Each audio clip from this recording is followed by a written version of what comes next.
미식 축구의 모든 것 All About NFL 이제 First and Five 3부 시작하겠습니다. 이번 3부에서는 이제 기존에 올려주셨던 질문들에 대한 이제 답변을 하는 시간을 가질 텐데요. 6개 질문이 있었고 이제 그 6개에 대한 질문들 순서대로 답변을 해드리도록 하겠습니다. 가장 먼저 이제 라이코넨 님이 올려주신 질문인데 이 4-3 디펜스와 3-4 디펜스의 차이점에 대해서 물어보셨어요. 그리고 이제 이 4-3의 디펜시브 엔드와 3-4 디펜스의 아웃사이드 라인베커에 요구되는 조건이 어떻게 다른가에 대한 질문을 남겨주셨는데요. 이 질문에 대해서는 일단은 그 팟빵 댓글에서 네. 일부 제가 답변을 드리긴 했습니다. 그래서 좀 간략히만 말씀을 드리면, 그리고 이제 선수들의 요건이라든가 뭐 체격 이런 것들은 제가 그 답변을 이미 드렸거든요. 그래서 그 내용은 거기를 좀 봐주시면 되고, 오늘 이 방송에서는 간략히 다루고 4-3와 3-4의 차이점을 좀 집중해서 말씀을 드리겠습니다. 네. 그래서 일단 4-3 대형과 3-4 대형이 뭐가 다르냐라는 걸 말씀을 드리면, 일단 두 가지 다 이 수비 입장에서 그 디펜시브 라인과 라인베커들 7명을 어떻게 배치해서 그 상대편 공격편의 오펜시브 라인을 뚫고 들어가서 쿼터백을 프레셔할 거냐라는 것과 또 반대로 공격을 해오는 것을 어떻게 방어할 것이냐에 대한 전략을 이제 서로 다르게 이제 대형을 갖춰서 하는 겁니다. 네. 그래서 기본적인 이 두 대형의 차이점을 말씀을 드리면, 이제 뭐 기본적인 이름에서부터 나오는 것처럼 4-3, 3-4는 앞에 있는 게 디펜시브 라인, 그다음에 뒤에 있는 숫자가 라인베커의 숫자입니다. 근데 이제 라인맨은 보통 이제 저희가 다운 라인맨이라고 말을 표현하는데요. 다운 라인맨이 뭐냐면 두 발로 짚고 한 손도 땅에 짚는 그런 선수를 이제 다운 라인맨이라고 하고, 땅에 짚지 않고 이제 그냥 두 발로 서 있는 라인맨들 있잖아요. 그런 이제 선수들은 이제 스탠드업 라인맨이라고 하는데, 일반적으로 어쨌든 4-3나 3-4에서나 그 앞에 있는 숫자에 해당되는 숫자들은 다운 라인맨입니다. 네.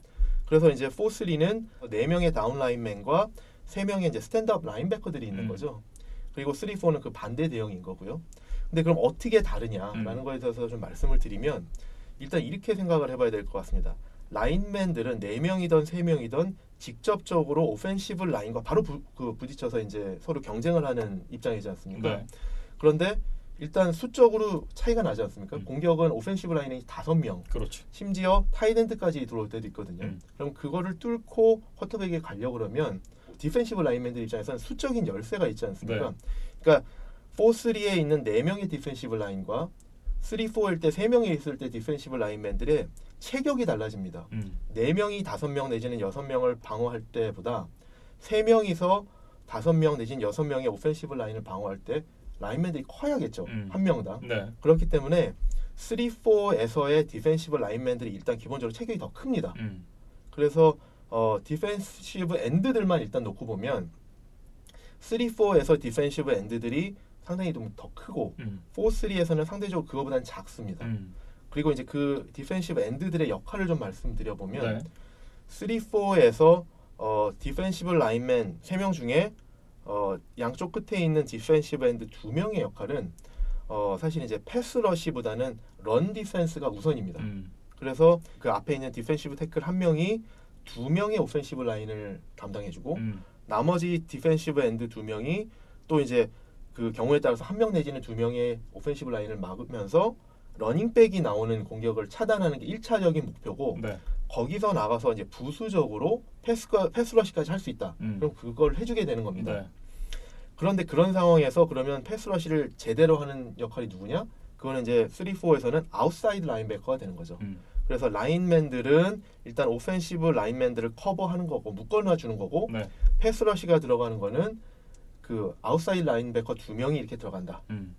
그리고 그 아웃사이드 라인베커가 그거를 하는 동안에 인사이드 라인베커의 역할은 기본적으로 패스 커버리지를 하게 되는 거죠. 그 다음에 또 런이 1차적으로 디펜시브 라인을 뚫고 오면 런 디펜스도 해야 되고, 그 다음에 이 인사이드 라인베커들의 또 역할이 뭐냐면, 아웃사이드 라인베커들이 패스 러시를 할 때 있어서 인사이드 라인베커들이 블리츠를 들어갈 수도 있습니다. 그래서 그러니까 다시 정리해서 보면 3-4에서는 디펜시브 라인은 일단은 오펜시브 라인을 묶어둔다. 그러는 사이에 그 양쪽에 있는 아웃사이드 라인베커가 기본적으로 패스 러시가 들어가고, 인사이드 라인베커는 런 디펜스나 패스 디펜스로 빠지거나 경우에 따라서는 블리스도 들어간다. 네. 특히 이제 가운데 있는 디펜시브 태클이 그 앞에 있는 오펜시브 라인을 어떤 쪽으로 움직여주느냐에 따라서 거의 갭이 생기면 네. 거기를 인사이드 라인베커가 뚫고 들어가서 이제 패스러시를 하게 되는 거죠. 네. 근데 그렇게 들어가는 패스러시는 이제 쿼터백이 바로 이제 보고 당황할 수 있지 않습니까? 그렇죠. 근데 그거를 방어해주는 역할은 이제 러닝백한테 있는 거죠. 근데 4-3로 이제 넘어가서 보면 4-3에서는 이제 어쨌든 라인맨 수가 한 명이 더 많습니다. 네. 그래서 4명이 상대적으로는 어쨌든 3-4보다는 라인맨 숫자가 많기 때문에 체격이 조금씩은 더 작아집니다. 네. 3-4보다는 그러면서 여기서 이제 디펜시브 태클들이 또 이제 오펜시브 라인을 막아줄 때, 그러니까 묶어놔 줄 때 양쪽 끝에 있는 디펜시브 엔드들의 역할이 이제 패스러시가 들어가는 거죠. 그래서 4-3에서 디펜시브 엔드들의 가장 큰 역할은 패스러시다. 그리고 거기서 이제 라인베커들이 있지 않습니까? 라인베커들 3명은 일단은 그 패스 커버리지와 네. 런 디펜스가 있는데 특히 일반적으로 4-3 디펜스에서 그 일반적으로 팀들이 라이트 디펜시브 엔드에 가장 잘하는 패스러시를 잘하는 디펜시브 엔드를 배치하거든요. 네. 그쪽에서 패스러시가 제일 강하게 들어가기 때문에 그거를 이제 공격 쪽에서는 상쇄시키기 위해서 하는 방법이 뭐냐면 그쪽으로 이제 런을 많이 하죠.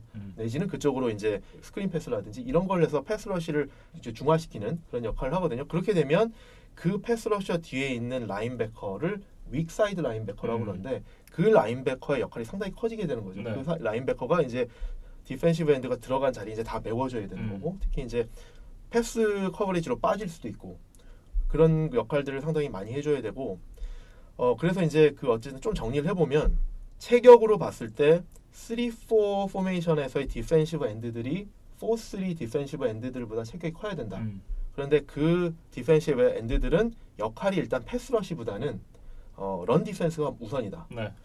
반면에 그 4-3에서의 디펜시브 엔드들은 패스러시가 우선이다. 그래서 3-4에서는 디펜시브 엔드 대신해서 패스러시를 메인으로 하는 게 아웃사이드 라인베커다. 이렇게 말씀을 드릴 수 있을 것 같고요. 네. 대표적인 선수들 이제 포지션별로 조금만 말씀드려 보면 3-4에서 디펜시브 엔드로 뽑을 수 있는 선수 현역 선수 중에서 대표적인 선수는 뭐 JJ 왓을 뽑을 수 있고요. 그다음에 4-3에서 디펜시브 엔드는 이제 뭐 가장 대표적인 선수가 클리블랜드의 마일스 캐럿, 그다음에 뭐 달러스 카우보이스의 디마커스 로렌스 뭐 이런 선수를 뽑을 수 있습니다. 그다음에 3-4에서 패스러시를 잘하는 아웃사이드 라인베커로는 리그에서 이제 대표적으로 뽑을 수 있는 2명이 반 밀러, 그다음에 칼릴 맥 네. 이런 정도의 선수들을 뽑을 수 있을 것 같습니다. 예. 이제 3-4 디펜스와 4-3 디펜스 그리고 이제 그 라인에 서는 선수들과 이제 라인베커들 선수에 대한 역할까지 한번 알아봤습니다. 이제 이 두 번째 질문에 대한 이제 답변을 드릴 텐데요. 빵돌이 3님이 이제 질문을 남겨주셨는데요. 타이트엔드의 연봉은 왜 다른 포지션에 비해서 적은가라는 질문을 남겨주셨어요. 상당히 좋은 질문인 것 같아요. 저도 사실 이 질문을 받고 생각을 많이 해봤어요. 네. 왜 그럴까? 근데 일단은 수치적으로 한번 확인을 해보면 지금 리그에서 가장 연봉을 많이 받는 타이트엔드들, 리시버들, 러닝백들 이렇게 좀 비교해봤거든요. 네. 워낙 쿼터백은 차이가 많이 나기 때문에 쿼터백은 제외를 하고 보면 타이트엔드 중에 지금 연 평균 기준으로 봤을 때 연봉을 제일 많이 받는 선수가 그린베이의 지미 그램 선수거든요. 네. 지미 그램 선수가 연 평균 1,000만 불을 받고 있고 그 다음에 이제 캔사스시티의 트래비스 켈시가 940만 불을 받고 있거든요. 네. 와이드 리시버를 좀 비교해 보면 최근에 이제 연봉 계약들이 막 재계약이 되면서 훌리오 존스가 연 평균 2,200만 불. 네. 그다음에 마이클 풀게런티잖아요. 이것도. 그렇죠. 마이클 토마스가 연 평균 2,000만 불. 이렇게 받고 있고 러닝백을 보면 이지키엘 엘리엇이 최근에 이제 연평균 1,500만 불. 그 전에 이제 탓 걸리가 최고였는데 연평균 1,400만 40만 불. 네. 그래서 사실 타이트엔드들보다 많이 받고 있어요. 오펜시브 라인도 좀 비교를 해보면 오클랜드의 트렌트 브라운 선수가 연평균 1,650만 불. 테네시 타이턴스의 테일러 로한 선수가 1,600만 불 정도를 받고 있거든요. 네. 그러니까 이 오펜시브 포지션에서 쿼터백을 제외하고 나머지 포지션들을 보면 타이튼드가 상대적으로 적게 받는 게 맞습니다. 예. 근데 왜 그럴까라는 걸 저도 이번에 이 질문을 받고 생각을 많이 해봤거든요. 근데 저는 그래서 생각해본 결과 저는 두 가지로 정리를 했습니다. 일단 첫 번째로는 타이트엔드의 역할이 뭐냐를 먼저 좀 보면 타이트엔드의 역할이 라인맨 오펜시브 라인맨 옆에 서서 필요에 따라서 블로킹도 해주고 아니면 그 상황을 봐서 나가서 이제 패스도 받는 이런 역할을 하지 않습니까?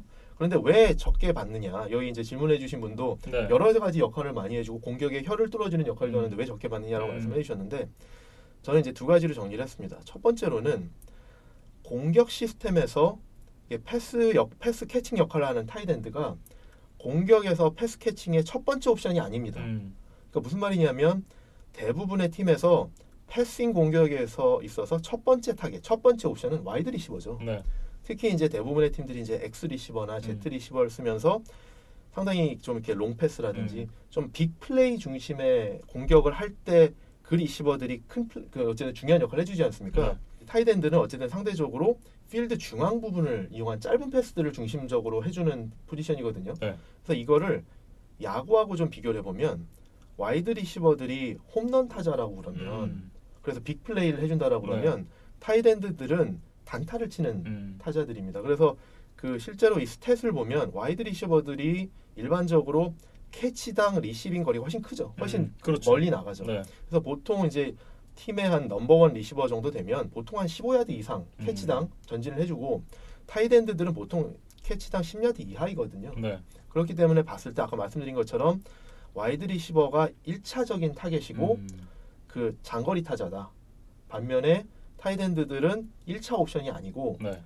상대적으로 단거리 타자다라는 게 있고 좀 그렇게 비교를 해봐야겠네요. 홈런 타자에 이제 비교를 하셨으니까 타이트엔드가 이제 선구안이 좋은 볼넷을 잘 골라서 출루하는 그런 타자에 좀 비교를 해보면 어떨까 싶은데 좀 더 안정적인 그 야디지를 짧게나마 먹을 수 있고 뭐 그런 거에 그렇죠. 비교를 해본다면 좀 더 안정적인 건 맞습니다. 네. 그래서 이제 쿼터백의 세이프티 블랭켓이라는 표현을 많이 쓰거든요. 안전장치인데 그 말씀하신 것처럼 좀 더 하이 퍼센티지 공격을 많이 하긴 하죠. 네. 그래서 어쨌든 그런데 제가 그래서 아까 말씀드린 게 팀의 퍼스트 옵션이 타이트엔드가 아니다라고 네. 말씀드렸는데 그래서 반대로 타이트엔드가 팀의 퍼스트 옵션인 팀들은 공격력이 정상권인 팀이 없습니다.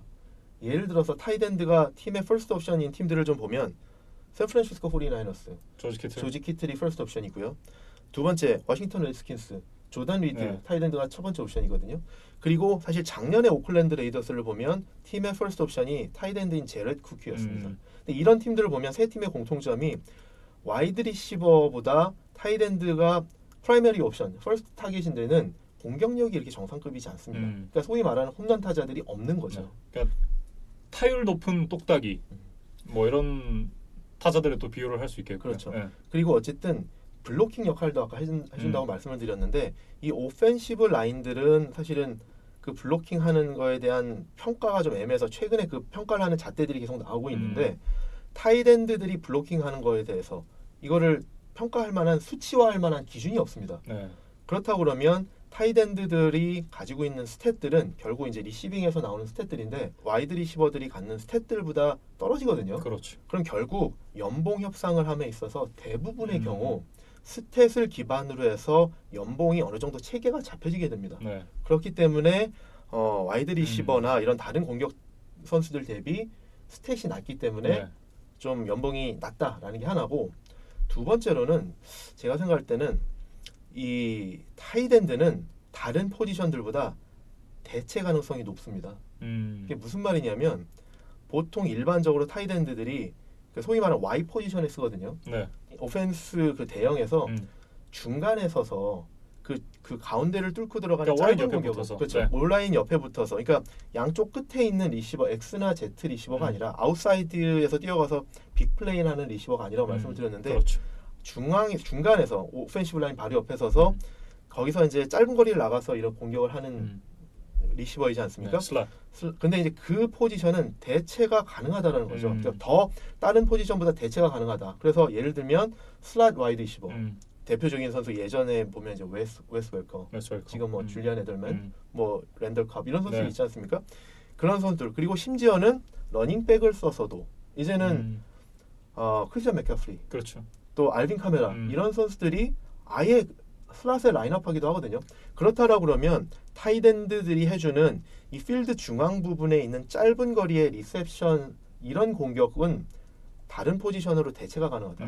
그렇기 때문에 대체가 가능한데 연봉 협상에서 우위를 점할 수 있느냐라는 게 불리한 거죠. 그래서 이것도 야구로 한번 비유를 해보자 그러면 야구에서 다른 선수들, 대체 선수들보다 얼마나 더 위에 있느냐를 평가하는 지표로 WAR 그렇죠. 많이 쓰지 않습니까? 이 WAR이 이제 Wins Above Replacement라고 해서 그 대체 선수들보다 얼마나 더 많은 가치를 제공해 주느냐라는 건데 네. 이 타이드엔드 포지션은 야구로 치면 그 WAR이 상당히 낮은 포지션이다. 뭐 지명타자까지는 너무 좀 평가절하고 이제 네. 그런 것까지는 아니지만 어쨌든 그런 걸로 봤을 때 센터 라인과는 다르다. 네. 그래서 이제 패싱 공격에서 퍼스트 타겟이 아니다. 그래서 홈런 타자가 적다. 그리고 두 번째로는 다른 포지션 선수들로 대체가 가능하다. 그렇기 때문에 어쨌든 연봉 협상에서 많은 돈을 끌어내긴 좀 어렵지 않느냐. 네. 더군다나 이제 앞서 이제 말씀해 주셨던 부분이 이제 오펜시브 라인의 역할도 겸해서 한다라고 얘기를 해주셨는데 대표적으로 이제 이 스탯으로 평가를 할 수 없는 포지션이 또 오라인이잖아요. 그렇죠. 네. 근데 이제 오라인은 최근에 이제 그 패스 블락 윈 레이트라고 해서 새로운 이제 지표들이 계속 만들어지고 있습니다. 네. 왜냐하면 그 선수들도 스탯이 필요하거든요. 그거에 따라서 이제 연봉 협상도 되고 네. 본인들의 위상 평가도 되고 이런 것 때문에 자꾸 이제 지표들이 나오는 거죠. 그래서 예를 들어서 야구에도 사실 홀드라는 기록이 나온 지 얼마 안 됐어요. 그렇죠. 뭐 WAR도 마찬가지고요. 그렇죠. 이제 네. 그런 것들이 이제 계속 나오는 거죠. 그래서 이제 여러 포지션들의 선수들을 평가할 수 있는 지표가 있어야 결국은 수치화해서 그 선수의 가치를 평가하고 네. 연봉으로 이제 협상이 이어지는 그런 건데 아직 타이드엔드는 그런 면에서 봤을 때 연봉 협상에서 불리하다라고 말씀드릴 수 있을 것 같습니다. 그렇기 때문에 이제 다른 포지션에 비해 연봉이 적다 이렇게 좀 네. 말씀을 드릴 수가 있을 것 같고요. 네, 또 하나 이제 빵돌이 삼님이 이제 질문을 남겨주신 게 신인 선수가 부상으로 데뷔를 하지 못하고 1년을 쉬게 되면 해당 연도는 서비스 타임을 선정할 때 어떻게 계산이 되나요?라고 이제 질문을 남겨주셨는데요.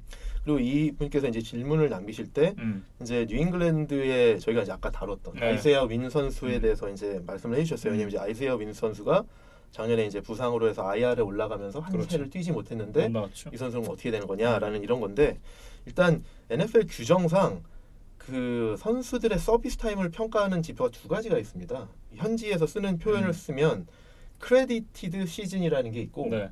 또 하나 이제 어크루드 시즌이라는 게 있는데 크레디트 시즌 우리말로 하면 얼마나 이제 그 인정을 받았냐라는 거고 시즌 뛴 횟수를 네. 그다음에 어크루드 시즌이라는 걸 우리말로 해석하면 얼마나 적립을 했느냐 시즌을 이런 건데 사실 비슷하게 적용이 되고 개념도 비슷한데 뭐가 차이가 있냐면 이 크레디트 시즌은 선수들이 그 연봉 협상함에 있어서 최소 연봉 왜냐하면 이제 선수들이 뛴 횟수에 따라서 최소 연봉이 다르기 때문에 최소 네. 연봉 협상 그다음에 은퇴했을 때 이제 연금 받는 데 있어서 뭐 기준이 되는 하나의 잣대로 삼아지고요. 네. 적립률 그러니까 어크루드 시즌은 프리 에이전시에 이용하기 위해서 그렇습니다. 그러니까 이 선수가 몇 년 이상을 쌓아야 프리 에이전트가 된다. 이런 거를 이제 잣대로 삼는데 크레디트 시즌 한 해를 쌓으려면 한 시즌 중에 3경기 이상을 뛰면 됩니다. 그리고 어크루드 시즌 한 시즌을 이제 뛴 걸로 적립을 하려고 그러면 6경기 이상을 뛰면 됩니다. 그래서 한 선수가 예를 들어서 한 시즌에 3경기를 뛰었다. 그러면은 한 해를 크레딧 시즌으로 인정을 받는 거죠. 네.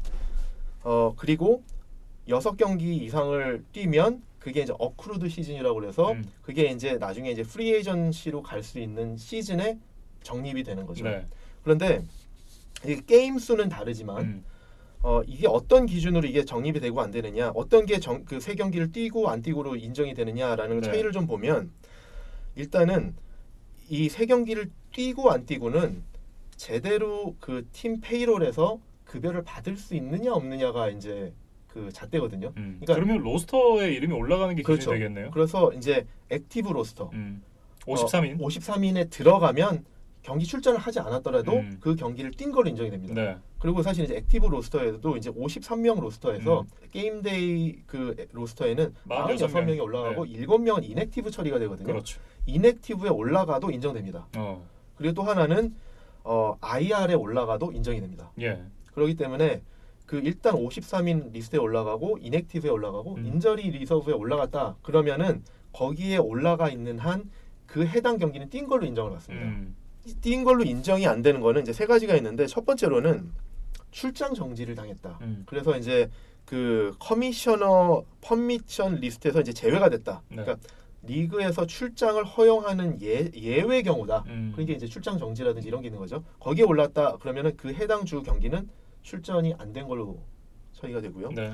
또 하나는 PUP, 그러니까 physically unable to perform이라고 해서 건강하지 않아서 뛸 수 없는 상태다. 음. 그러니까 육체적으로 지금 뛸 수 없는 상태다. 네. 그런데 그 중에서도 풋볼 경기 중에 인저리가 나와서 지금 뛸 수 없는 상태다. 그런 건 인정을 해주는데 그렇죠. 아까 그래서 IR에 올라가도 인정을 해줬다고 그랬거든요. 근데 난 풋볼 인저리, 음. 풋볼과 관련되지 않은 부상으로 이 선수가 경기를 뛰지 못한다. 그러면은 그건 인정을 해주지 않습니다. 네.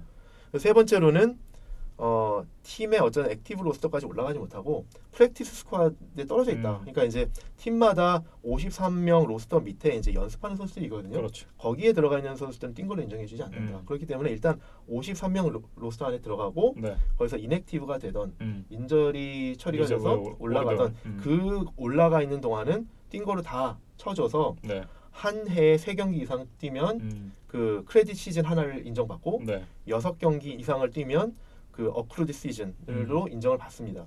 그래서 그런 기준에서 이제 평가가 되는데 질문해주신 이제 아이세아 윈 선수 같은 경우에는 작년에 인저리 때문에 이제 IR에 올라가 올랐죠. 있었거든요. 네. 그래서 작년에 사실 그게 통으로 인정을 받았습니다. 그래서 지금 어크루드 시즌, 크레디트 시즌 다 하나를 받은 상태입니다. 네. 그래서 이 선수는 1라운드에서 지명이 됐기 때문에 팀이 4년 플러스 1년, 그래서 5년의 지금 계약 권한을 가지고 있는데 그 중에 한 해를 뛴 걸로 지금 인정을 받은 상태입니다. 네. 이제 실질적인 이제 2년차 시즌이 되는 그렇죠. 거죠. 지금 2년차 시즌이 되는 겁니다. 예.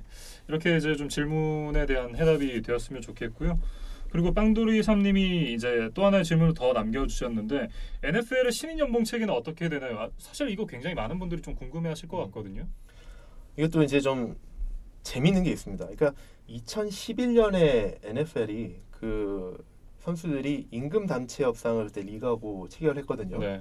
그때 이제 임금 단체 협상, 그러니까 임단협을 진행을 하면서 그 전과 후가 달라졌는데 뭐가 달라졌냐 그러면 임단협이 2011년에 이루어지기 전에는 신인 선수들의 연봉 상한선이 없었습니다.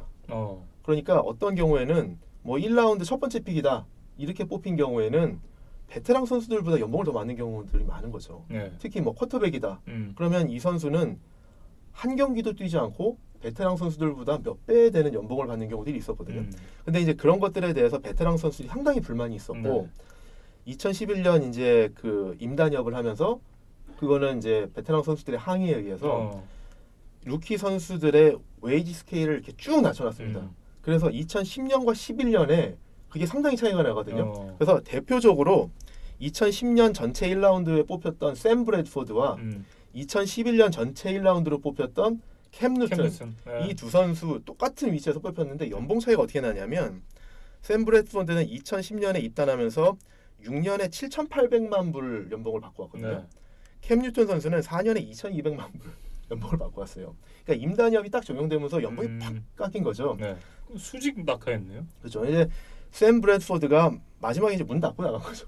그래서 이제 그런 효과가 있었는데 하필 브래드포드가 운도 좋아요. 네. 근데 어쨌든 그래서 그 연봉 상한선이 정해져 있고요.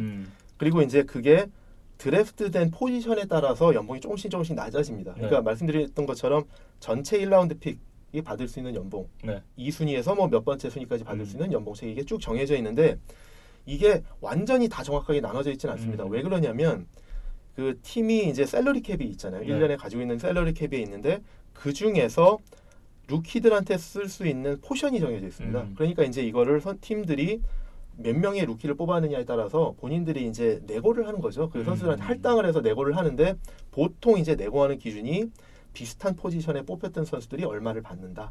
그거에 따라서 연봉을 협상을 하게 돼서 드래프트 라운드에서도 몇 순위에 따라서 연봉이 쪽쪽쪽쪽 이제 스케일이 정해지게 되는데 전체적으로 봤을 때 2010년 이전 대비 2011년 이후에 빡 낮춰졌다. 짜다. 애미야 국이 짜다. 네, 그게 어쨌든 첫 번째고요. 그 두 번째로는 일단 신인으로 입단을 하면 기본적으로 모든 몇 라운드에 뽑혔든 상관없이 모든 선수들이 4년 계약을 하게 됩니다. 근데 단 예외가 2개가 있는데 1라운드에 뽑힌 선수는 기본 4년 플러스 팀 옵션 1년이 붙습니다. 그래서 팀에서 4년 뒤에 이 선수에 대한 권한을 1년 더 연장할 거냐 말 거냐라는 것에 대한 옵션을 갖게 되고 그 옵션을 3년 차까지 지난 다음에 4년 차 시작하기 전에 그거를 이제 선언을 해야 됩니다. 옵션 행사 여부를. 그다음에 또 마지막 하나는 언드래프티드 루키 같은 경우는 이제 3년 계약을 하게 됩니다. 그래서 그런 차이가 좀 있고요. 그 루키들도 이제 기본적으로 4년 계약을 한다고 말씀드리지 않았습니까? 근데 루키들도 3년까지 채우고 나면 뭐 이렇게 1라운드에 대해서는 팀이 이제 5년 옵션을 갖는다고 했는데 선수들도 3년까지 채운 뒤에는 재계약을 협상할 수 있게 됩니다. 네. 그래서 대표적으로 이번에 카우보스가 이지키얼 엘리엇이 이번에 이 난리를 쳤던 이유가 엘리엇이 16년에 입단을 했거든요.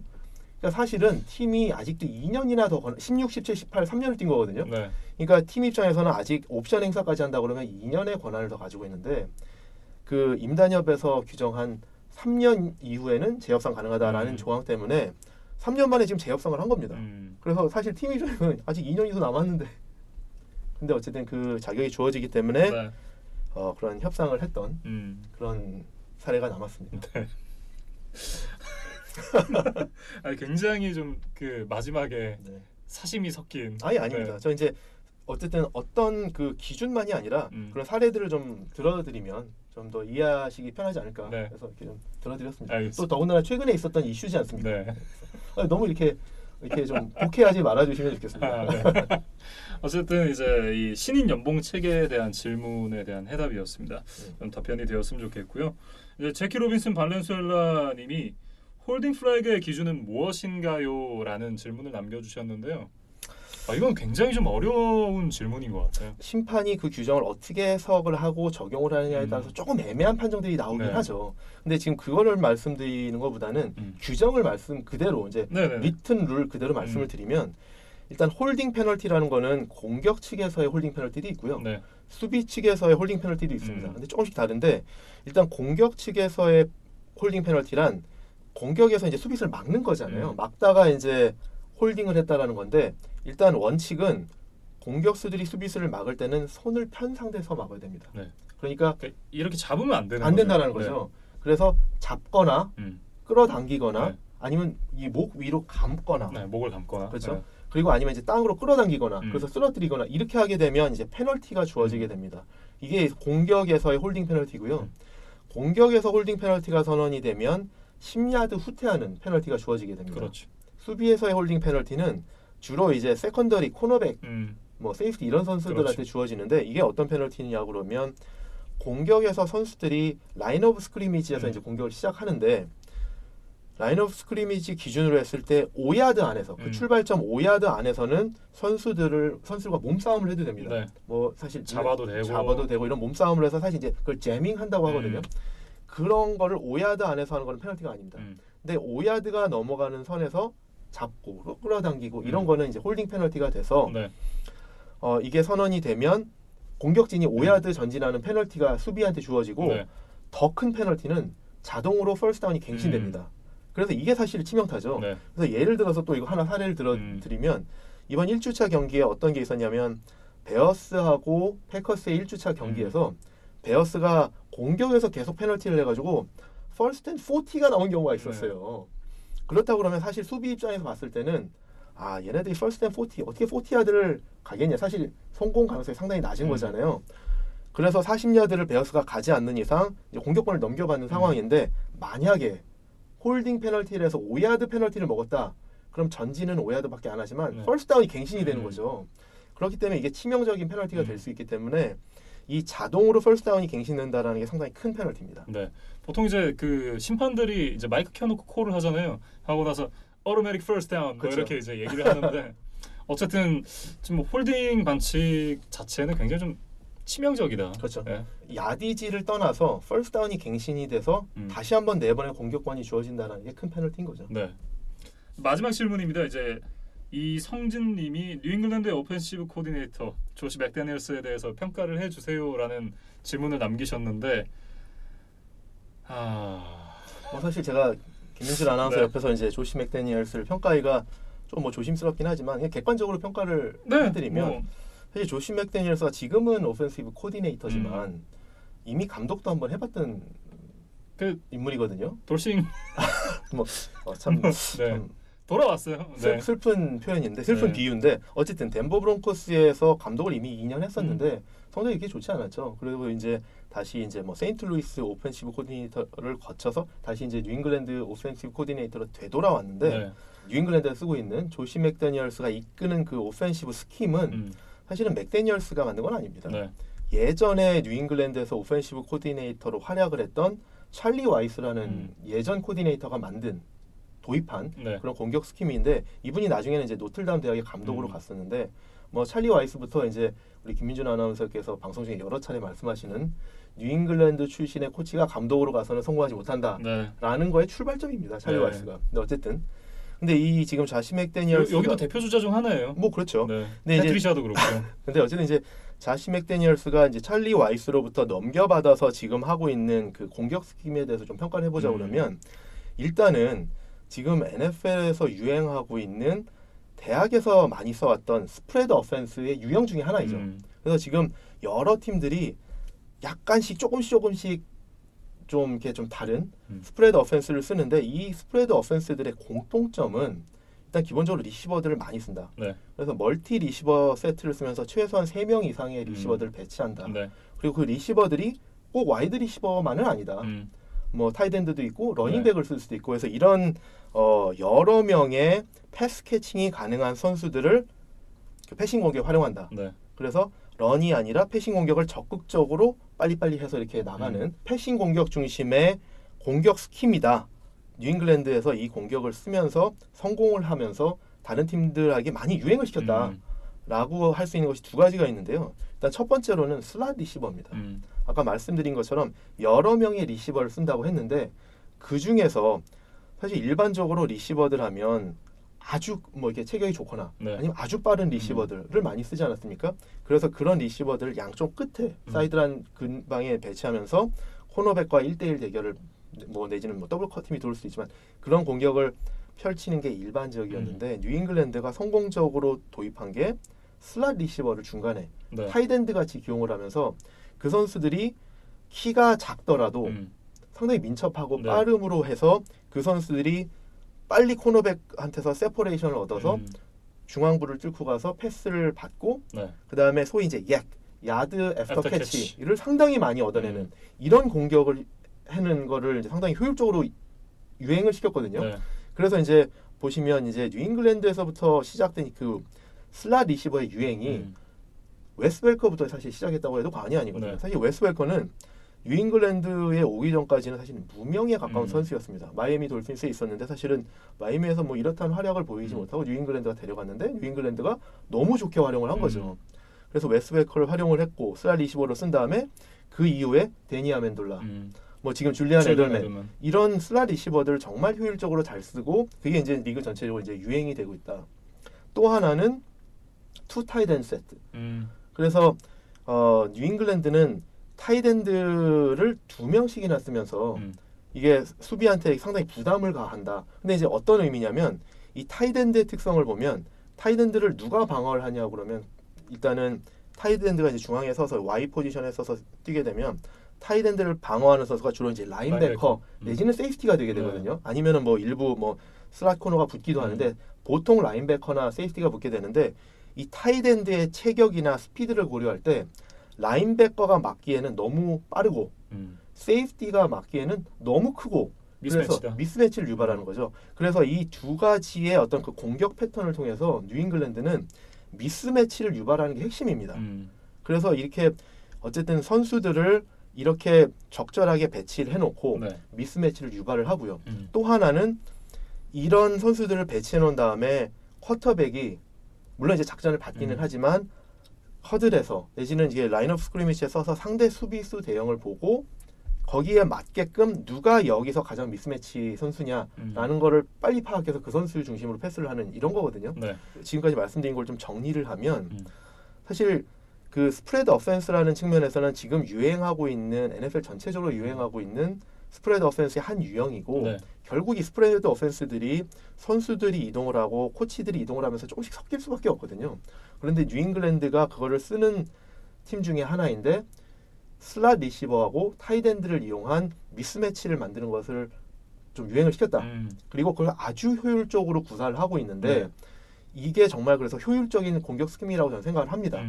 그런데 이거를 아무나 쓸 수 있느냐? 그건 아니다. 네. 왜냐하면 지금 말씀드렸던 미스매치를 유발할 수 있는 선수들이 있어야 되기 때문에 그렇죠. 그런 거죠. 일단 효율적으로 뛸 수 있는 슬롯 리시버가 있거나 네. 미스매치를 일으킬 수 있는 타이드엔드가 있어야 되는데 특히 이제 뉴잉글랜드 같은 경우는 투 타이드엔드를 쓴다는 거죠. 그렇게 그 퍼스널 그룹을 갖추기가 어렵고 또 하나는 갖춰놓은 다음에도 수비 대응을 읽어가면서 유연하게 상황에 맞게끔 그거를 해석해서 플레이를 적용할 수 있는 쿼터백이 있어야 된다는 네. 거죠. 근데 사실 전자보다 후자가 더 어려워요. 어렵죠. 네. 그래서 이제 뉴잉글랜드에는 지금 후자인 뭐 고트, 탐 브레이디가 있고 그리고 또 사실 타이든드 중에서도 뭐 역대급인 미스매치 중에 정말 최고죠. 네. 그 뭐 그런카우스키가 있었고 그다음에 이제 슬롯 리시버도 말씀드렸던 것처럼 여러 훌륭한 슬롯 리시버들이 많이 있지 않았습니까? 네. 그래서 뭐 이런 대형을 다른 데서 많이 좀 카피하려고 하고는 있지만 뉴잉글랜드만큼 효율적으로 구사하지 못한다. 네. 그런데 어쨌든 이런 공격에다가 음. 뉴잉글랜드가 올해 하나의 디멘션을 더했죠. 그래서 기존에 이런 그 타이든드 슬롯 리시버들을 통해서 또 이제 러닝백도 쓰고요. 짧은 패싱 공격을 빨리빨리 해나가는 거였다 그러면 네. 그렇게 함으로써 수비가 이제 밀집됐을 때 이제는 그 수비수를 넘어서 딥패스를 할 수 있는 디멘션이 이제는 더해졌다. 네. 그래서 지금 올해 이제 좌시 고든, 그다음에 필립 돌셋. 물론 이 선수들이 좌시 고든이야 뭐 이제 올해부터 이제 제대로 활약을 하는 거지만 필립 돌셋이 사실은 드래프트돼서 올라온 지 얼마 안 됐는데 그 기량이 드디어 꽃을 피는 것 같고 이런 게 더해졌기 때문에 뉴잉글랜드의 공격 스킴이 이제는 더 무서워졌다라고 말씀드릴 수 있을 것 같습니다. 그리고 이제 뉴잉글랜드 공격이 지금 올해 같은 그런 이제 그 롱패스와 숏패스가 다 갖춰졌던 다른 해들을 생각해 보면 저희가 앞선 방송에도 말씀드렸지만 2007년에 랜디 모스가 있었을 때 그게 다 가능했었는데 그때 결과적으로 보면 정규 시즌을 16승 무패로 마쳤었다. 그래서 정말 무시무시한 그런 어떤 전력을 갖췄었는데 올해 또 그걸 버금가는 전력이 갖춰진 게 아닌가라는 생각을 해봅니다. 네. 그래서 이제 조시 맥데니얼스에 대한 평가가 남았는데요. 네, 그래서 평가는 이런 거죠. 일단 이 스킴에 대해서 원작자는 아니다. 원작자는 아니지만 그 스킴을 잘 물려받아서 효율적으로 상당히 효율적으로 잘 구사하고 있다. 그리고 그게 이제 유행이 돼서 퍼지고는 있는데 네. 남들이 맥데니얼스만큼 그만큼 구사를 못한다. 라고 말씀드릴 수 있을 것 네. 같습니다. 거기다 이제 감독감은 아니다. 그거는 뭐 사실 또 이제 다른 뭐 논의거리긴 한데 네. 저번에 방송에서도 저는 말씀드렸다시피 코치와 감독은 그 스킬셋이 좀 다른 것 같아요. 코치들은 본인들이 맡은 영역에 대해서 뭐 이렇게 내가 쿼터백 코치면 쿼터백 코칭하는 공격 코치면 공격을 코칭하는 수비는 또 마찬가지로 그런데 감독은 그것과는 좀 다른 자질이 요구되는 것 같다. 네, 그래서 지난번에 이제 션 맥베이와 그 그렇죠. 웨이드 필립스에 대한 그렇죠. 얘기를 하면서 이제 말씀을 드렸었는데요. 그렇죠. 근데 이제 어쨌든 저시 맥데니얼스를 보면 지금까지 어쨌든 보여줬던 모습들을 보면 공격 코치로서 상당히 잘한다. 그런데 감독으로서 얼마나 할 거냐? 나중에 이제 또 감독이 돼서 어떻게 될지 모르겠지만 전에 결과는 그렇게 좋지 않다. 일단 실패 사례가 있었다. 네. 네. 그렇게 말씀드릴 수 있을 것 같습니다. 네. 이렇게 해서 이제 조시 맥데니얼스에 대한 평가, 그 평가와 함께 이제 그 뉴잉글랜드 패트리어츠의 공격에 대한 스킴까지 한번 살펴봤습니다. 이렇게 6개 이제 올려주신 질문들에 대한 이제 해답을 저희가 좀 제시를 해드리려고 이제 노력을 했는데 이제 좀 궁금증이 잘 풀리셨으면 좋겠습니다.